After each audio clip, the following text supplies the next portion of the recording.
Morning, welcome to the channel. What a beautiful morning to bring you my 1 month review on the Canyon Endurace CF8. And I'm looking forward to showing you around the bike, telling you what I've discovered over the month and what I think about the bike over what I've been riding it for the last month. And yeah, and might have some negatives near the end. So stay tuned for them and let's go. Let me show you around the bike and then we'll get talking. So let's go.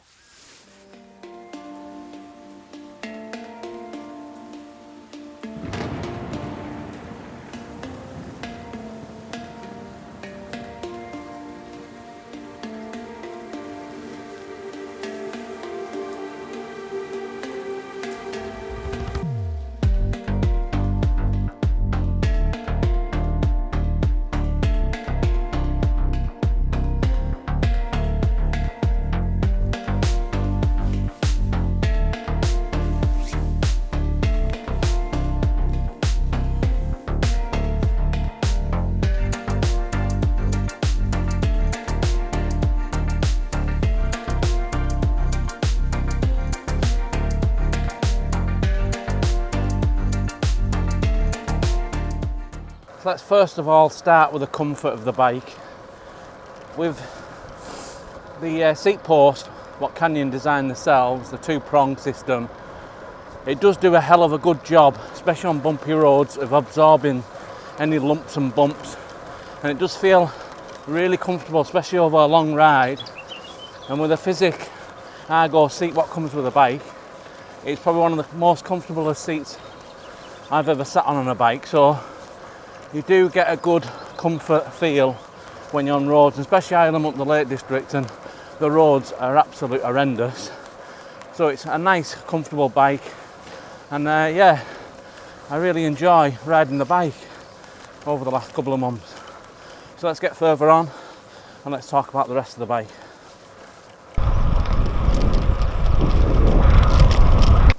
Yeah, so I went for a medium in this size bike, but I probably should have gone small. It did say on the Canyon website go small, but I don't like the seat like really high up. I like to be low on the seat and sort of like level with the handlebars, just the way my frame is. So I bit the bullet and went medium, and to be honest, it's probably perfect size for me. It fits just like me other bike, so I'm really happy. I have got the seat at its lowest setting it can go, but I did measure that and I knew I could get my size at the lowest setting. So yeah, do take notice on the website of the sizing, because it is usually bang on, because ideally small probably would have been bang on for me, but the seat would have been higher up and I didn't want that, so I went medium. Anyway, let's get further on. I'll go up this hill and I'm going to sit down and chat because the road's a bit busy today because there's an event on near me, so let's go.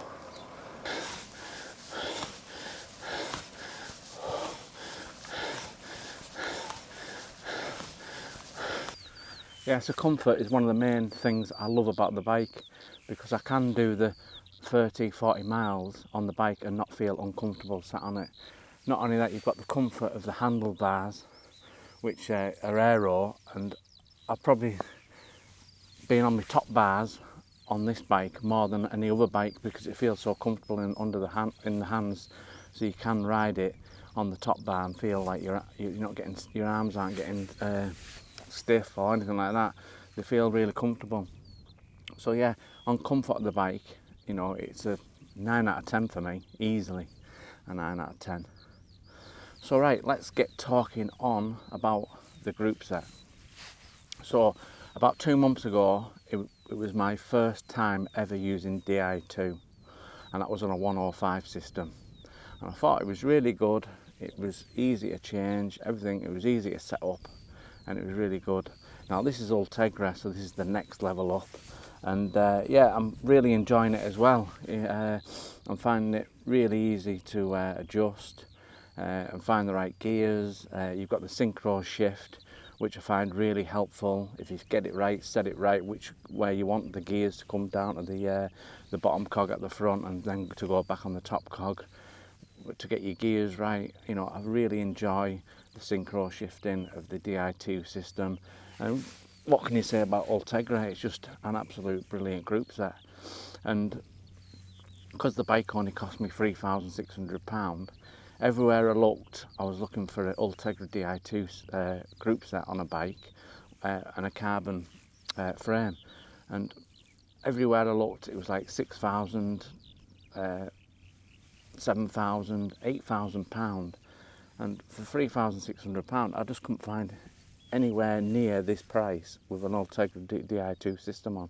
So for the price wise, you know, what more can you ask for? So like I said, I've been riding this bike just over a month now, and I've took it on some big climbs. I was up Honester Pass on one of my videos. I'll put them videos at the end of this video, so please check them out if you've not seen them already. And the bike climbs absolutely brilliantly.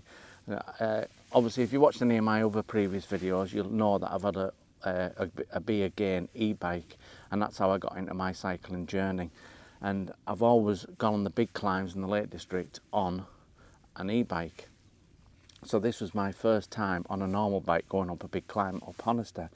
And honestly, I'm not joking here, because of the light bike, because it's only 8.42 kilograms in weight, it felt like I had a motor on the back pulling me up, because the lightness of the bike, you know, it felt an absolute joy to climb up them big climbs.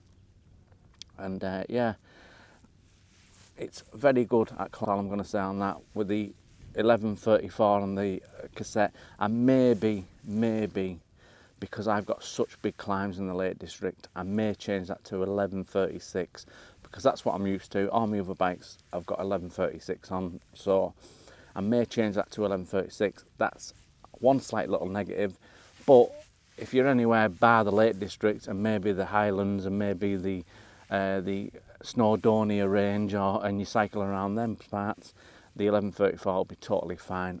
Around the hills around where I live, it's perfectly fine because of the lightness of the bike, and I find it no problem.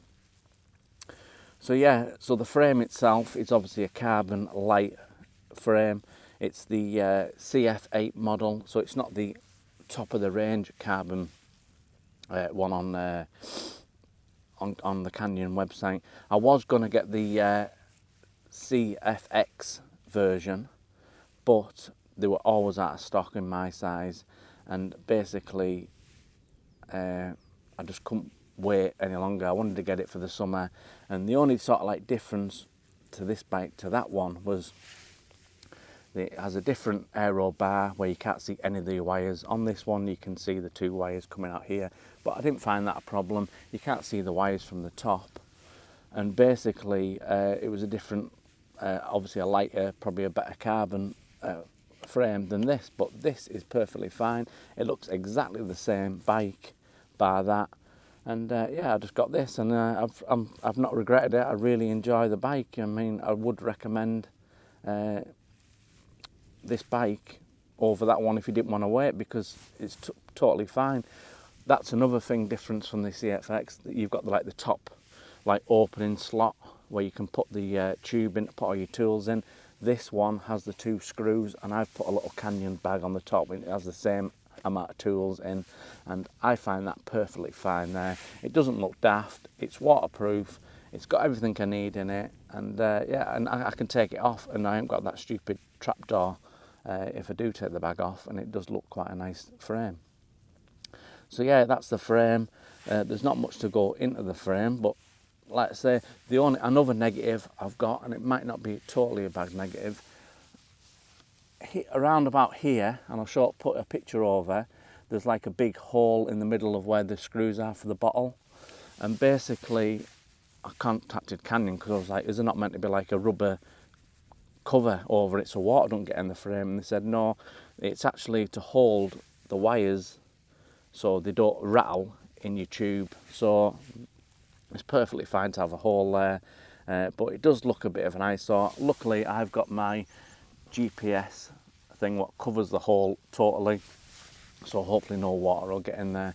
But yeah, that's just a slight little negative what I found. But like I said, if you've got something to cover over it, you're not going to see it anyway. I was just a bit worried about water getting into it and maybe damaging something, but they've said it's perfectly fine, it's perfectly normal, it's there to hold the wires in the frame. So yeah, so that's the frame. So I just touched on the handlebars and the aero cockpit briefly before, but I just want to go full into it. Obviously it's the aero bar, and it has the it's not the full integrated wires. You do have the 2 wires coming underneath, and I went with the light and mount of the Canyon, where it has its own light, and yeah, that fits on really well on it, and it has the sleek look, and it absolutely is a joy to ride and hold this, especially when you're descending. It does give you that feel like you've got fully control of the bike. And I thought, because it was going to be so light, I was a bit worried about going down the big descents, because I thought it might be a bit wobbly and rattly because of the lightness of the bike and the aero cockpit, but it absolutely is a dream to descend down, and you know, you feel fully in control, and yeah, it's just an absolute joy. And it looks absolute super good looking, doesn't it? I mean, I absolutely love the look of the bike, it really does. So yeah, let's get on to the next thing, the wheels. Yeah, so on the wheels, you get DT Swiss endurance wheels, and the tyres on it are a 732 on the back and a 730 on the front. Yeah, I'm finding them alright. They're Swalby S1s.